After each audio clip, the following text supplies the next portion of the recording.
नौकरी नहीं है, बिजली नहीं आ रही है, सड़कों पे जानवर घूम रहे हैं, अस्पतालों में दवाई और इलाज का इंतज़ाम नहीं है, कैंसर जैसी बीमारी से गरीब बर्बाद हो रहा है। उत्तर प्रदेश में सन 2024 के चुनाव की सरगर्मियां तेज होती नजर आ रही हैं। ऐसे में अभी सभी पार्टियों के आलाकमान जगह जगह पहुंचकर जनता के बीच मौजूदा सरकार पर निशाना साधते हुए उनकी कमियों को दर्शाते नजर आ रहे हैं। इसी को लेकर लखी समाजवादी पार्टी के आलाकमान अखिलेश यादव भी अब जनता के बीच पहुंचकर मौजूदा सरकार पर जमकर निशाना साध रहे हैं। आखिर उन्होंने मैनपुरी में पहुंचकर किन बातों को जनता के बीच कहा और आखिर क्या कमियां दर्शाई हैं, किस तरीके से उन्होंने मौजूदा सरकार पर निशाना साधा है, ये पूरी खबर देखने के लिए आगे बने रहिए। की रणनीति बननी चाहिए। समाजवादी पार्टी ऐसी कोई भी रणनीति होगी जिससे बीजेपी को रोका जा सके, उस रणनीति के साथ समाजवादी पार्टी है। मैनपुरी से सपा लगातार डिम्पल जी के सामने बता रहे कि या तो कंगना रनौत या हेमा मालिनी को उतार सकती है। अरे कितनी अच्छा चुनाव होगा। सोचो हमारे पत्रकार साथी, अगर ऐसा हो जाए तो कितना अच्छा चुनाव होगा। अच्छा, इतना शानदार चुनाव होगा कि बीजेपी को वोट ढूंढने पड़ेंगे कि वोट कहाँ मिलेंगे। अध्यक्ष जी, और देखने वाले तो आएंगे ना लोग। अध्यक्ष जी नहीं देखिए, ये अगर ये सवाल तुम्हारा है, केवल हमारा मत चलाना। देखिए ये पत्रकार साथी इतने समझदार हैं कि सवाल पूछ करके अपनी आवाज़ दबा देंगे, जो गलत आप कह दोगे वो चलेगा। तो मैं अपने पत्रकार साथी से कहूँगा, अगर ऐसा चुनाव होगा तो बड़ा शानदार और ऐतिहासिक चुनाव होगा। राष्ट्रीय अध्यक्ष जी, लगातार इस बहाने वो सैफई और इटावा का विकास देख लेंगे। राष्ट्रीय अध्यक्ष जी, आपका तो समाजवादियों का बहुत बड़ा दिल है, लेकिन ये संकुचित जिनसे गठबंधन किया है, हर जगह संकुचित बात करते हैं। मैंने इसीलिए कहा कि समाजवादी पार्टी का प्रयास है कि बीजेपी को रोका जाए, और बीजेपी को रोकने के लिए समाजवादियों का साथ देना चाहिए जो भी बीजेपी को रोकना चाहते हैं। अभी रणनीति ये बननी चाहिए कि बीजेपी का मुकाबला कैसे हो। इस बात के लिए चर्चा नहीं होनी चाहिए उनका दल कैसे बने। कुछ लोग दल बनाना चाहते हैं, हम बीजेपी रोकना चाहते हैं, ये जनता समझती है। और किसी के भी इमोशन से किसी भी दल को ब्लैकमेल नहीं करना चाहिए। कुछ दल हैं किसी के इमोशन का लाभ उठा करके ब्लैकमेल करना चाहते हैं। हमें उम्मीद है ऐसे दल नहीं बनाएंगे अपना, पहले बीजेपी को रोकेंगे। अच्छा, उत्तर प्रदेश अन्ना जानवर एक बहुत बड़ी समस्या है। मैनपुरी के दरोगा जिनकी संभल में डेथ हो गई, ड्यूटी से लौट रहे थे। तो सरकार को ऐसे दरोगा जी को 1 करोड़ रुपए देने चाहिए। हालांकि उनके परिवार के सदस्य को नौकरी मिलेगी। जब मुख्यमंत्री जी के ऑफिस में उनके ही ओएसडी की जान गई है जानवर के टकराने से, पुलिस के तमाम लोगों की जान गई है, आम जनता की जान गई है। पहले कोई दिन नहीं जा रहा जिस दिन जान न जा रही हो। तो सरकार को सोचना चाहिए, 1000 करोड़ रुपए खर्च कर रहे हैं आप उत्तर प्रदेश में, गरीबों को सांड से नहीं बचा पा रहे हैं, किसान को सांड से नहीं बचा पा रहे हैं, बच्चे घबराए हुए कि स्कूल कैसे जाएं, सांड सड़कों पे दिखाई दे रहे हैं। और कई बार तो सांड खुले घूम रहे हैं आज़ाद, और जैसे ही रात होती है पूरी सड़क घेर लेते हैं वो लोग कि आप निकलोगे कहाँ से। तो ट्रैफिक का इंतज़ाम भी देखते हैं और रात में सड़क की सुरक्षा भी करते हैं ये जानवर। कम से कम मुख्यमंत्री जी को जागना चाहिए। अध्यक्ष जी, विधानसभा के चुनाव में मध्य प्रदेश में आप और नहीं आए, वो छुट्टी कर ली उन्होंने। अध्यक्ष जी, छुट्टी इसलिए कर ली कि उन्होंने ठेका बदल करके अपने ही किसी चेले को ठेका दे दिया, और ठेका पहले था शाहपुर जी पालन जी से, देश की बड़ी कंपनी थी, उससे ठेका छीन कर किसी अपने चेले को दे दिया। अध्यक्ष जी, विधानसभा चुनाव में देखने को मिला कांग्रेस और समाजवादी पार्टी के बीच में राग। 2024 में इंडिया गठबंधन बना रहेगा या किस तरह की राग? मैंने आपसे कहा, किसी के इमोशन का फायदा लेकर के किसी दल को ब्लैकमेल नहीं करना चाहिए। और अभी समय बीजेपी को हराने का है, बीजेपी दल को रोकने का है, दल बनाने का नहीं है, पार्टी बनाने का समय नहीं है। पार्टी तो आप बाद में बना लेना, पहले बीजेपी रोक लो। तो किस तरह समझाएंगे कांग्रेस पार्टी को? अगर आप कांग्रेस अरे पार्टी हमें क्या समझाना, आप समझाना ना, आपकी बात गठबंधन चली जाएगी तो समझा देना। आपने गठबंधन तय किया है, गठबंधन में अरे आप भी समझाओ हम भी समझा, दोनों लोग समझाएं। नेशनल हेराल्ड केस में डीडी ने 716 करोड़ की संपत्ति जब्त की है। देखिए ये मामले चलते हैं, नेताजी हम पर भी सीबीआई और इन सब की जांच हुई, कांग्रेस से जांच कराई थी। आज बीजेपी की सरकार है, पहले कांग्रेस जांच करा दी थी, अब बीजेपी जांच करा रही है। तो ये जांच इसलिए की जा रही है जिससे कोई बदनाम हो जाए। लेकिन जो यंग इंडिया कंपनी उसमें तो 38% कम से कम ये और सोनिया जी कानून के उल्लंघन नहीं होना चाहिए, क्योंकि कानून का उल्लंघन हम लोग करेंगे तो इस तरह की चीज़ों को फेस करना पड़ेगा। कानून सबके लिए बराबर है और कानून से ही चलना चाहिए। अगर कानून में कोई गलती है, कानून ऐसा है कि हम दे सकते हैं, तो दोनों पक्ष की बात तो सुननी पड़ेगी। हर चुनाव में सरकारी संस्थाओं का दुरुपयोग आपने खुद देखा है। 2024 में संस्थाओं का दुरुपयोग देखने को मिलेगा। देखिए, संस्थाएं मजबूत हों, उससे देश मजबूत होगा। संस्थाएं निष्पक्ष होंगी तो संस्थाओं के प्रति जनता का भरोसा बढ़ेगा, और वो संस्था चाहे ईडी हो, सीबीआई हो, इनकम टैक्स हो, और चाहे हमारी प्रेस हो, अगर इस संस्था को और मजबूत करेंगे तो अंतोगतवा जनता और देश को लाभ पहुंचेगा। अभी सुनने में आया है कि बीजेपी एक नेता दलित समाज में दलित माता के यहाँ खाना खाने गए, मिनरल वाटर से लेकर के सब बाहर से मंगाया। बताओ, ये दलित के यहाँ भोज दें खाना, ये धोखा देना नहीं है क्या? आप खाना बाहर से मंगा रहे हो, बर्तन बाहर से मंगा रहे हो, तो ये बीजेपी के लोग झूठे हैं, इनसे बच के रहो। 3 दिसंबर को जो जिसकी सरकार बनेगी उसको बधाई दी जाएगी। देखिए, जिसकी सरकार बनेगी उसको बधाई दी जाएगी, और हमें उम्मीद है कि समाजवादी पार्टी का परिणाम अच्छा है, होगा। पहले एक विधायक था, हमें उम्मीद है पहले एक विधायक से ज़्यादा विधायक जीतेंगे, और जिन क्षेत्रों में हम लोग गए हैं उन क्षेत्रों में समाजवादी पार्टी को पहले से अच्छा वोट मिलेगा। थैंक यू सर, शुक्रिया। नौकरी नहीं है, बिजली नहीं आ रही है, सड़कों पे जानवर घूम रहे हैं, अस्पतालों में दवाई और इलाज का इंतज़ाम नहीं है, कैंसर जैसी बीमारी से गरीब बर्बाद हो रहा है, उन्हें कोई परवाह नहीं है। दुनिया के दूसरे देशों से तेल आ रहा है, हमारी सरसों खेत में खड़ी है, सरसों का रेट नहीं मिल रहा किसान को, उन्हें कोई परवाह नहीं है। लेकिन उनका रिलीजियस एजेंडा रहे, और रिलीजियस एजेंडा पे ही चुनाव लड़ते हैं।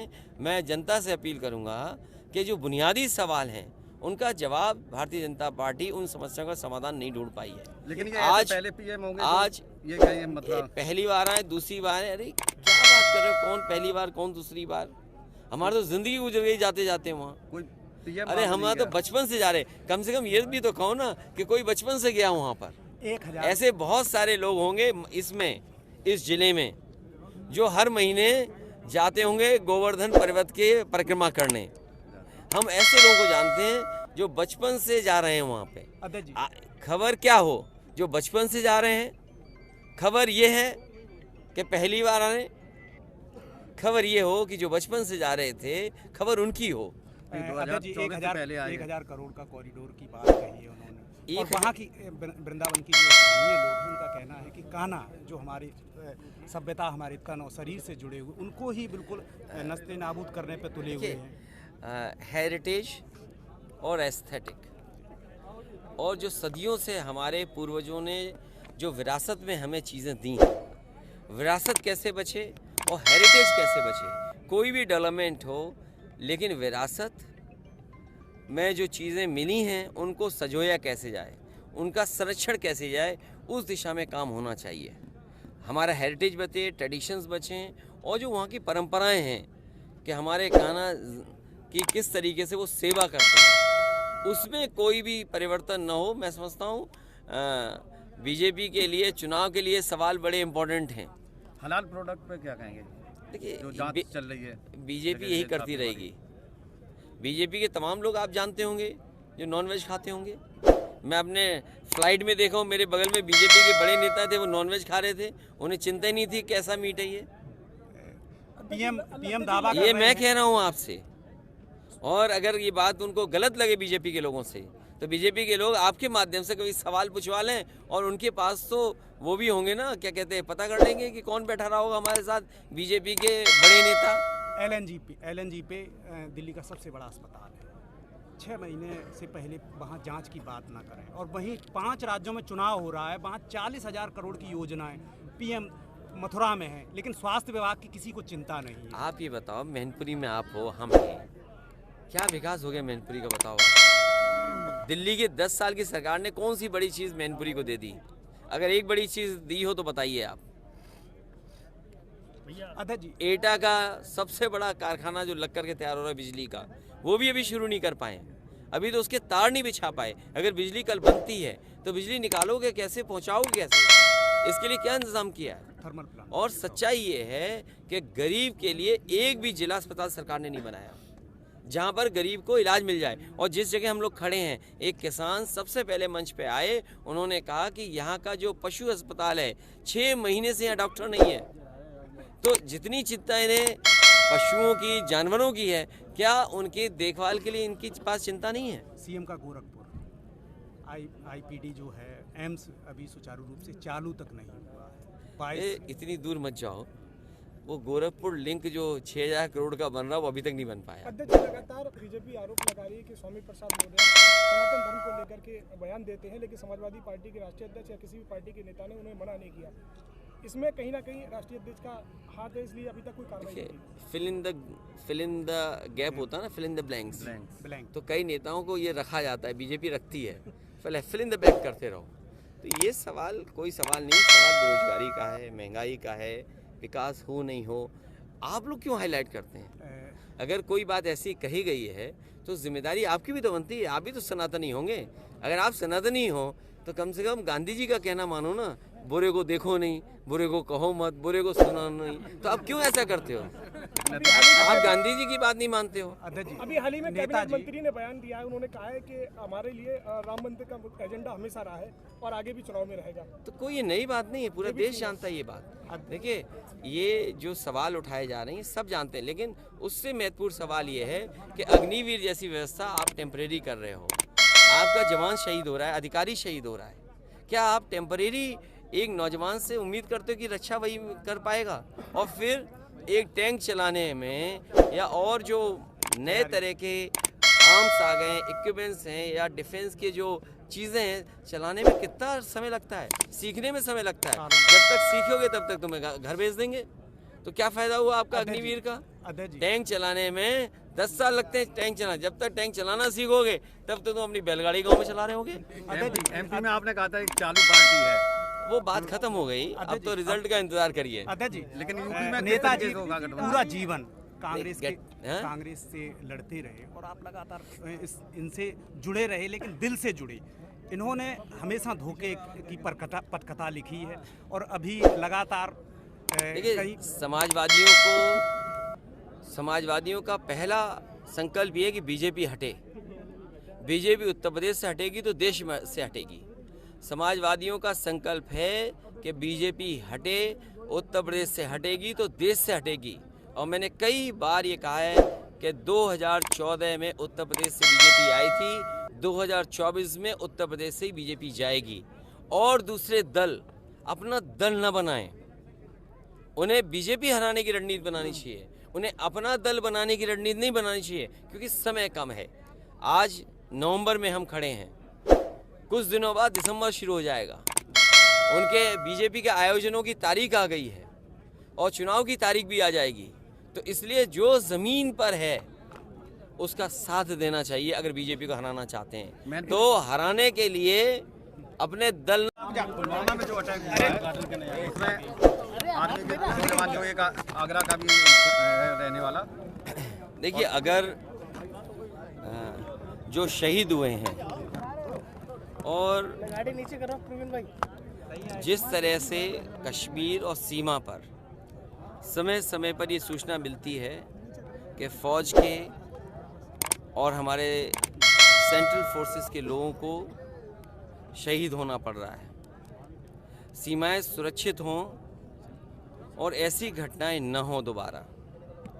लेकिन अगर हम आंकड़े देखें तो जब से भारतीय जनता पार्टी की सरकार बनी है, पिछले 10 साल में शहीदों की संख्या बढ़ी है। तो जो लोग ये कहते थे कि भारतीय जनता पार्टी की सरकार आने पर सीमाएं सुरक्षित होंगी, आतंकवादी घटनाएं नहीं होंगी, हमारे देश की सिक्योरिटी से कोई समझौता नहीं होगा, तो जो सरकार देश की सिक्योरिटी को लेकर के और देश की सीमाओं की रक्षा को लेकर के इतनी बड़ी बड़ी बात की हों, तो आखिरकार किस कारण हमारे जवानों की, हमारे अधिकारियों की जान जा रही है, वो शहीद हो रहे हैं, आखिरकार क्या वजह है?